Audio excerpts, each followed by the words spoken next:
Hai, kembali lagi di YouTube channel Imelda Veronica. Video kali ini sharing tentang pengalaman seorang perawat Indonesia yang bekerja di Rumah Sakit Amsterdam di Belanda. Beliau adalah senior saya, satu alumni. Sebelum berangkat ke Belanda, beliau melewati ujian-ujian dan persiapan serta pembekalan yang cukup banyak dan jalannya cukup berliku, namun tekad dan niat yang kuat, tidak putus asa untuk cita-cita awal yang sudah tertanam di hati dan pikiran. Sampai di Belanda pun harus mengikuti berbagai pelatihan dan ujian penyetaraan pendidikan sampai pada akhirnya diterima. Selama 2,5 tahun bekerja di Pantai Jompo, kemudian mencoba melamar ke rumah sakit kecil, bekerja selama 8 bulan. Kembali lagi mengajukan lamaran ke rumah sakit yang lebih besar dan akhirnya diterima.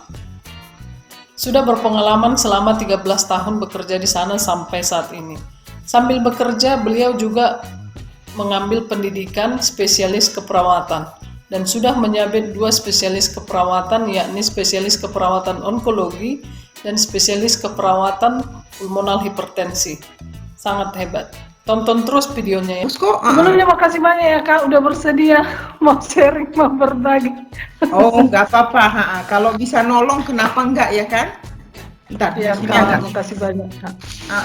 Aku di sini aja duduk. Mataharinya tinggi di sana. Oke. Gitu. Dulu kan aku kan kerja di ruangan anak. Oh ya. Baru iya, tapi nggak lama, 1 tahun nggak sampai. Udah lulus aku kerjaku di ruangan anak. Terus aku ikut ujian mau ke Belanda. Terus iya betul, lulus aku. Terus aku dengar, udah kau ke Batam aja karena ada rumah sakit Elizabeth mau buka gitu. Biar kau bisa jadi ini kepala ruangan di sana gitu. Aku pikir-pikir maunya aku atau nggak maunya aku gitu ya. Terus aku bilang nggak, Ster, aku bilang sama Suster Gabriel ya. Suster Gabriel langsung marah sama aku ngundurin diri, marah dia. Jadi aku bilang, ya Ster, aku kayaknya nggak ada panggilan mau ke Batam. Aku bilang aku mau cari yang lebih luas gitu loh. Ya di sana rumah sakitnya baru, nanti bagus, memastikanlah masa depan gini. Tapi kayaknya suara hatiku bilang nggak mau gitu. Iya, terus pergi ke Jakarta, terus kita pelatihan di sana, ikut si Maruli ikut pelatihan. Maruli, si Christoph, si Herulim dulu angkatan kami. Lumayan banyak kami ikut pelatihan dulu untuk berangkat ke Belanda. Tapi itulah ya, kita berencana, Tuhan yang nentukan ya kan. Ternyata perusahaan itu nggak bisa ngirim gitu. Ini kan anak perempuanku. Iya. Kakak menikah dengan orang Belanda Kak? Iya, orang Belanda. Iya. Gitu. Setelah kerja di situ berarti Kak? Iya, setelah aku kerja di sini. Nah, terus kita nggak jadi berangkat, aku ngelamar di rumah sakit di Jakarta. Nah, terus diterima aku di rumah sakit Siloam di Jakarta, di Cipo Cikarang gitu. Terus udah di sana kerja selama hampir 1 tahun juga. Aku mengundurkan diri karena ada lagi perusahaan yang udah sering kirim ke Belanda, terus aku daftar lagi gitu. Terus udah diterima di sana, aku ngundurin diri, aku kerja di ruangan UGD di sana. Itu ibu kepala perawatanku marah juga, udah 2 kali orang marah sama dia. Nah terus aku keluar dari sana, aku ngundurin diri. Itu perusahaan kan itu sama, rumah sakitnya itu 3 rumah sakit besar lah di Jakarta. Baru 1 mereka punya cabang di Singapura gitu. Terus itu kepala ruangan kami itu orang Cina ya. Terus dia bilang, kenapa kau keluar? Aku udah bikin kau jadi kepala ruangan di UGD gitu. Aku bilang enggak, aku kayaknya panggilanku, aku pokoknya udah punya visi gitu. Aku bilang sama Tuhan, kalau kau banyak jalan ke Roma ya, kalau aku punya rencana dan aku mohon pasti Tuhan dengar ya kan. Terus kayaknya ada suara gitu dalam hati, ya coba aja gitu. Nah kita coba, terus dipanggil. Nah sebelum aku pelatihan di kedutaan di Belanda, 3 bulan kita pelatihannya. 3 bulan pelatihan di sana, dan itu juga ujiannya itu lumayan banyak gitu ya. Tiap bulan kita diujiankan, ujian bahasa Belanda lah gitu. Terus sebelum itu aku udah harus mundurkan diri karena nggak bisa lagi kombinasi pelatihan dan itu kerja nggak bisa.